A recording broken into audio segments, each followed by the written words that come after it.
भगवान श्री हरि कहते हैं मृत्यु के बाद भी आत्मा को भोजन क्यों चाहिए। गरुड़ पुराण गूढ़ रहस्य। क्या मृत्यु सच में जीवन की अंतिम सीढ़ी है या केवल एक नए सफर की शुरुआत है। जब कोई व्यक्ति इस संसार से विदा लेता है तो हम प्रार्थना करते हैं कि ईश्वर उसकी आत्मा को शांति दे। लेकिन यह आत्मा आखिर क्या है? क्या यह केवल एक मान्यता है या कोई अनंत सत्य है? भगवान श्री हरि कहते हैं आत्मा वही है जो तुम हो, जो मैं हूँ। जब शरीर नष्ट हो जाता है तब लोगों की धारणाएं बदल जाती हैं। कोई भूत कहता है तो कोई मानता है कि आत्मा स्वर्गलोक चली गई है। लेकिन क्या सच में आत्मा कहीं जाती है या यह सब हमारी सोच है?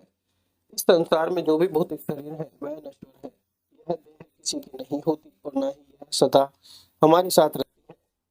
यह केवल पांच तत्वों मिट्टी, जल, अग्नि, वायु और आकाश से बना हुआ एक आवरण है।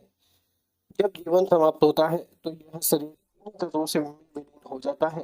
लेकिन आत्मा नष्ट नहीं होती, वह अविनाशी और शाश्वत रहती है। श्रीमद् भागवत गीता, वेद और पुराणों में कहा गया है कि आत्मा कभी नष्ट नहीं होती। वह केवल एक शरीर का त्याग कर दूसरे शरीर को धारण करती है। लेकिन यह प्रक्रिया कैसे होती है? क्या आत्मा स्वयं अपने जन्म का चुनाव करती है या फिर यह किसी अदृश्य शक्ति के हाथों में होता है?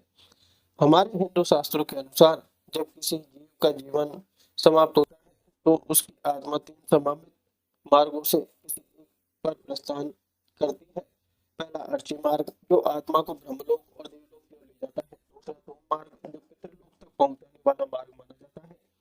तीसरा उत्पत्ति विनाश मार्ग जो यमलोक एवं नरक की यात्रा करवाता है। लेकिन क्या आपने कभी यह सोचा है कि आत्मा को कौन सा पथ प्राप्त होगा? यह कैसे निर्धारित किया जाता है? क्या इसका आधार केवल भाग्य है या फिर हमारे कर्मों की भूमिका इसमें सर्वोपरि होती है? वेद, पुराण और श्रीमद् भागवत गीता में स्पष्ट रूप से वर्णित है कि आत्मा न कभी जन्म लेती है और न ही उसकी मृत्यु होती है। यह सनातन, अविनाशी और अजर अमर होती है। प्रत्येक जीवन में आत्मा एक नया शरीर धारण करती है और जन्म से लेकर मृत्यु तक अपने कर्मों के अनुसार जीवन जीती है। जब यह शरीर कमजोर होकर नष्ट होने के कगार पर पहुंचता है तब आत्मा इसे त्याग कर अपनी अगली यात्रा की ओर अग्रसर हो जाती है। जब तक आत्मा पूर्ण स्वतंत्र नहीं होती या मोक्ष की प्राप्ति नहीं कर लेती तब तक उसका यह अनवरत चक्र जारी रहता है। केवल मनुष्य ही नहीं बल्कि सभी प्राणी, पशु पक्षी, पतंग, जलचर सभी आत्मा के उसी सनातन सिद्धांत के अंतर्गत आते हैं। आत्मज्ञान का पहला चरण यह समझना है कि मैं यह नश्वर शरीर नहीं बल्कि चिरस्थायी आत्मा हूँ।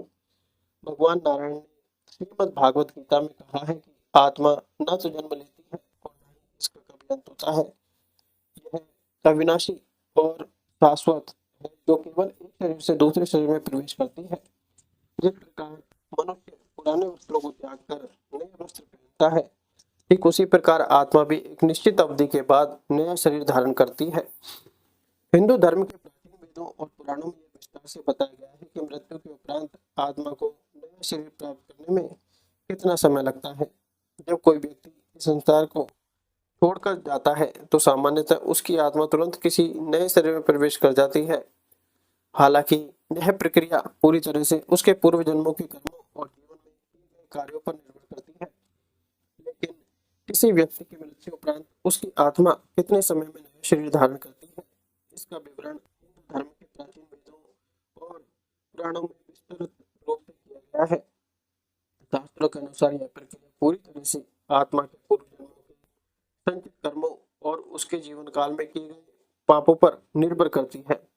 जब कोई मनुष्य इस संसार को छोड़कर जाता है तो उसकी आत्मा सामान्यतः शीघ्र ही किसी नए शरीर में प्रवेश कर लेती है। हालांकि हर आत्मा के लिए यह प्रक्रिया समान नहीं होती है। कुछ आत्माओं को तुरंत नया जन्म प्राप्त हो जाता है जबकि कुछ आत्माओं को इस प्रक्रिया में एक लंबी यात्रा से गुजरना पड़ता है।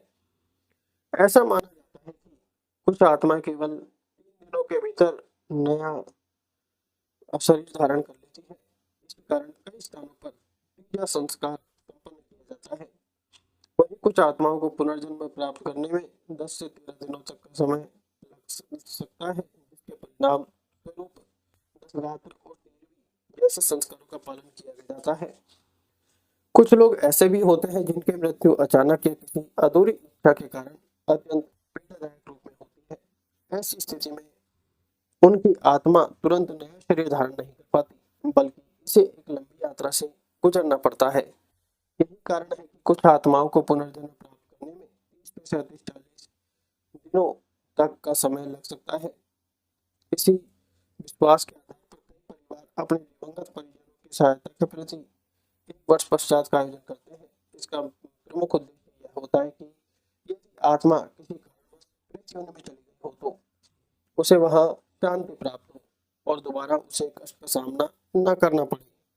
आत्मा अपने आप में एक रहस्य है जिसे जानने की जिज्ञासा मनुष्य में आदिकाल से रही है। आत्मा क्या है, यह कहाँ से आती है और कहाँ चली जाती है, इन प्रश्नों के उत्तर खोजने के लिए ऋषि मुनियों से लेकर महान संतों तक ने गहरी तपस्या की है। भगवान श्री विष्णु ने आत्मा का विस्तार से वर्णन करते हुए कहा है, प्रत्येक जीव के भीतर आत्मा के रूप में स्वयं परमात्मा ही विराजमान होते हैं।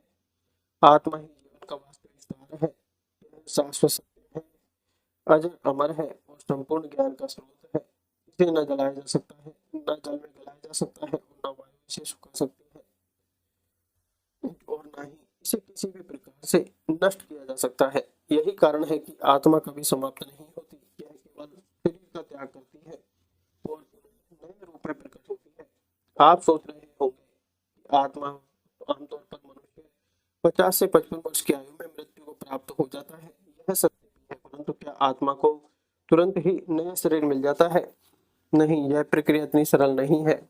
आत्मा को पुनर्जन्म प्राप्त करने के लिए अपने पूर्व जन्मों के कर्मों के अनुसार एक विशेष समय चक्र पूरा करना पड़ता है, जो कई बार 1000 वर्षों तक भी हो सकता है।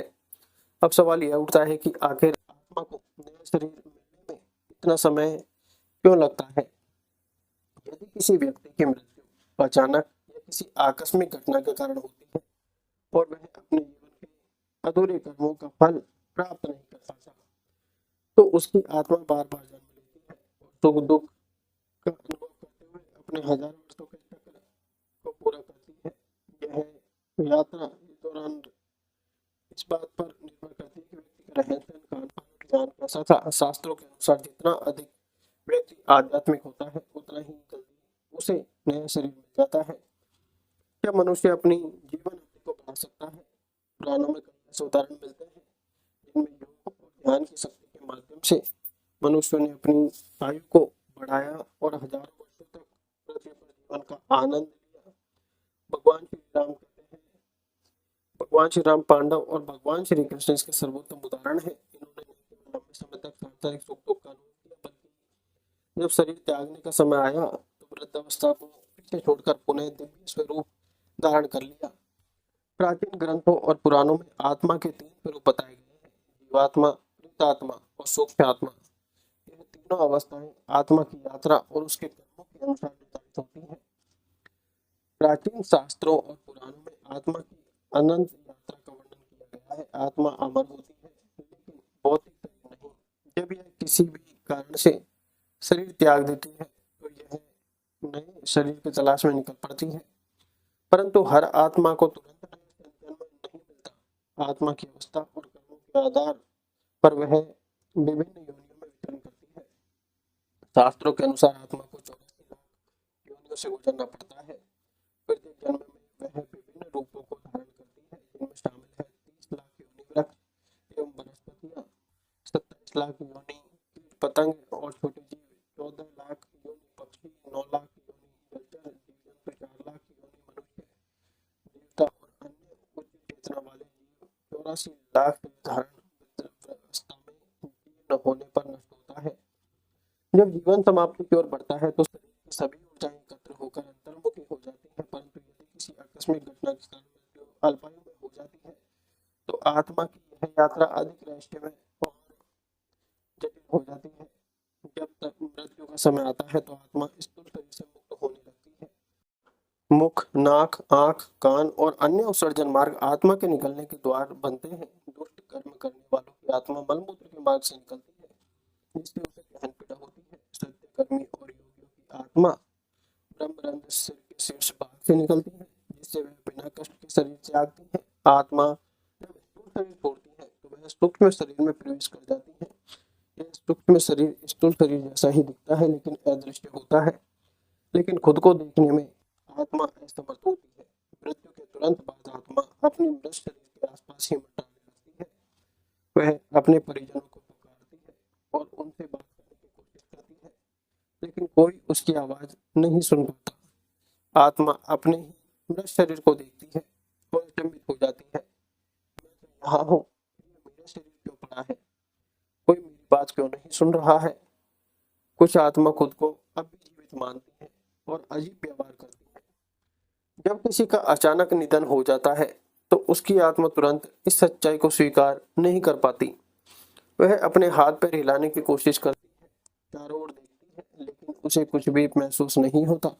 उसे लगता है कि शायद ये सिर्फ एक सपना है जिससे वह जल्द ही जाग जाएगा। लेकिन मृत आत्मा जब अपने आसपास अपने प्रियजनों को विलाप करते देखती है तो उसे धीरे धीरे समझ आने लगता है कि अब वह इस दुनिया में हिस्सा नहीं रही। घबरा कर वह अपने पुराने शरीर में लौटने की कोशिश करती है, लेकिन जैसे ही वह पास जाती है तो उसे महसूस होता है कि अब वह उसमें प्रवेश नहीं कर सकती। वह हर संभव प्रयास करती है लेकिन एक अदृश्य शक्ति उसे रोक देती है। जब तक अंतिम संस्कार की क्रिया नहीं हो जाती वह अपने शरीर के पास ही मंडराती रहती है, मानो उसे छोड़ने को तैयार नहीं। अगर शरीर को जला दिया जाता है तो आत्मा को यह एहसास हो जाता है कि अब इस संसार से उसका नाता टूट चुका है और वह धीरे धीरे नई यात्रा की ओर बढ़ने लगती है। यदि शरीर को दफनाया जाता है तो आत्मा अधिक दिनों तक वहीं अटकी रहती है। उसे प्रतीत होता है कि उसका शरीर अभी भी वहीं है और वह उसे छोड़ नहीं सकती। यही कारण है कि कई आत्माएं कब्र के आसपास भटकती रहती हैं। मोह माया से कुछ आत्माएं अपने शरीर से अधिक अपने प्रियजनों से जुड़ी होती है। वे शमशान के बजाय अपने परिवार के आसपास रहने की कोशिश करती है, अपने प्रियजनों को पुकारती है, उन्हें छूने का प्रयास करती है, लेकिन कोई उनकी उपस्थिति को महसूस नहीं कर पाता। उनकी यह व्यथा उन्हें और भी अधिक पीड़ा देती है। लेकिन हिंदू धर्म ग्रंथों और पुराणों में इस विषय का विस्तृत वर्णन मिलता है। पुराणों के अनुसार जब भी कोई व्यक्ति मृत्यु को प्राप्त करता है तो उसकी आत्मा शरीर को छोड़कर अपनी यात्रा शुरू करती है। यह यात्रा तीन मुख्य मार्गों में से एक पर होती है और यह मार्ग केवल उस आत्मा के कर्मों पर निर्भर करता है। तर्की मार्ग, यह मार्ग उन आत्माओं के लिए होता है जिनके कर्म अच्छे होते हैं। इन आत्माओं को ब्रह्मलोक या स्वर्गलोक की यात्रा पर भेजा जाता है जहाँ वे आनंद और शांति का अनुभव करते हैं। इस मार्ग पर यात्रा करने वाली आत्माएं मोक्ष प्राप्त करती हैं, अर्थात वे पुनः जन्म लेने से मुक्त हो जाती हैं। धूम मार्ग, इस मार्ग पर जाने वाली आत्माएं पितृलोक की यात्रा करती हैं। इन आत्माओं का जीवन सामान्य होता है और वे कुछ समय तक पितृलोक में रहती हैं। वहां कुछ समय बिताने के बाद ये आत्माएं पुनः पृथ्वी पर जन्म लेती हैं और यह यात्रा एक चक्रीय प्रक्रिया बन जाती है। उत्पत्ति विनाश मार्ग, यह मार्ग उन आत्माओं के लिए होता है जो पापों से भरी होती है। ऐसी आत्माएं नरक में जाती हैं या प्रेत योनि में भटकती रहती हैं।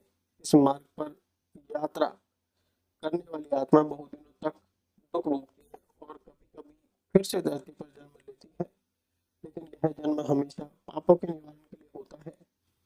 अंततः सभी आत्माएं कुछ समय के लिए अलग अलग लोकों में रहती हैं। जब कोई व्यक्ति शरीर त्यागता है तो उसकी धारणा और विश्वास के अनुसार उसकी आत्मा अनुभव करती है।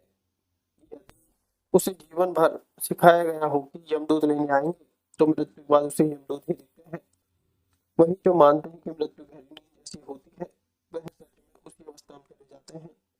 शास्त्रों के अनुसार शरीर में 7 चक्र होते हैं जो अलग अलग शरीरों में से जुड़े होते हैं। भौतिक, सूक्ष्म और कारण शरीर। भौतिक शरीर लाल, सूक्ष्म शरीर पीले और कारण शरीर नीले रंग का होता है। कुछ योगियों के अनुसार आत्मा नीले प्रकाश के रूप में दिखती है, जबकि कुछ मतानुसार यह बैंगनी छाया लिए होती है। भारतीय योगी इसे सफेद ज्योति मानते हैं। पितृपक्ष भाद्रपद पूर्णिमा से आश्विन अमावस्या तक महात्माओं के लिए विशेष होता है, जब पूर्वजों का श्राद्ध किया जाता है ताकि वे शांति पा सकें। पितृपक्ष में पितरों की तिथि के अनुसार उनका श्राद्ध किया जाता है, जबकि सर्वपितृ अमावस्या पर उन पूर्वजों का तर्पण किया जाता है जिनकी मृत्यु तिथि ज्ञात नहीं होती। अमावस्या और पूर्णिमा को पितरों का स्मरण कर उन्हें तर्पण किया जाता है। शास्त्रों में पितृ विशेष महत्व रखा गया है, जिसमें पूर्वज संतुष्ट होकर आशीर्वाद देते हैं। अब सवाल उठता है कि क्या कोई अपनी इच्छा से जन्म और मृत्यु को नियंत्रित कर सकता है? शास्त्रों के अनुसार इच्छा से शरीर त्यागना संभव है, लेकिन इच्छा से जन्म लेना अत्यंत जटिल प्रक्रिया है। महाभारत में भीष्म पितामह का उदाहरण मिलता है, जिन्होंने इच्छा अनुसार देह त्यागी थी। प्रत्येक जीव अपने कर्मों, संस्कारों और इच्छाओं के अधीन रहकर नए जन्म ग्रहण करता है। यह एक अचेतन प्रक्रिया होती है, जहाँ पिछले जीवन के कर्म बीज रूप में अगले जन्म का निर्देश करते हैं। इसे समझना गणितीय समीकरण की भांति है, लेकिन कुछ आत्माएं अपनी इच्छा से जन्म का स्थान और परिस्थिति चुन सकती है। भगवत गीता में आत्मा को अविनाशी बताया गया है। इस पर किसी भी भौतिक तत्व का प्रभाव नहीं पड़ता। आत्मा का स्वाभाविक गुण ईश्वर में विलीन होना है, और जब तक यह अपने परम लक्ष्य तक नहीं पहुंचती, तब तक शरीर बदलती रहती है। आत्मा के अनुसार आत्मा को सामान्य रूप से देख पाना कठिन है, इसके लिए ईश्वर की कृपा और सूक्ष्म दृष्टि आवश्यक है। आत्माओं में पृथ्वी तत्व नहीं होता, इसलिए वे वायु की तरह गतिशील होती है। कई बार इनका अनुभव सुगंध या किसी विशेष गंध के रूप में किया जाता है। आत्माएं स्वयं अच्छी या बुरी नहीं होती, बल्कि उनके साथ जुड़े संस्कार और मन ही उन्हें ऐसा बनाते हैं। अविद्या और मोह में कुछ लोग तंत्र मंत्र के भ्रम में फंस जाते हैं, जबकि वास्तव में इनका कोई अस्तित्व नहीं होता। सच्चा मार्ग केवल ईश्वर की भक्ति, अच्छे कर्म और आत्मज्ञान से ही प्राप्त होता है। गीता में भी कहा गया है कि आत्मा स्वयं परमेश्वर के श्वास के समान है। वीडियो अगर पसंद आया हो तो वीडियो को लाइक करें और हमारे चैनल को सब्सक्राइब करें। धन्यवाद। राधे राधे।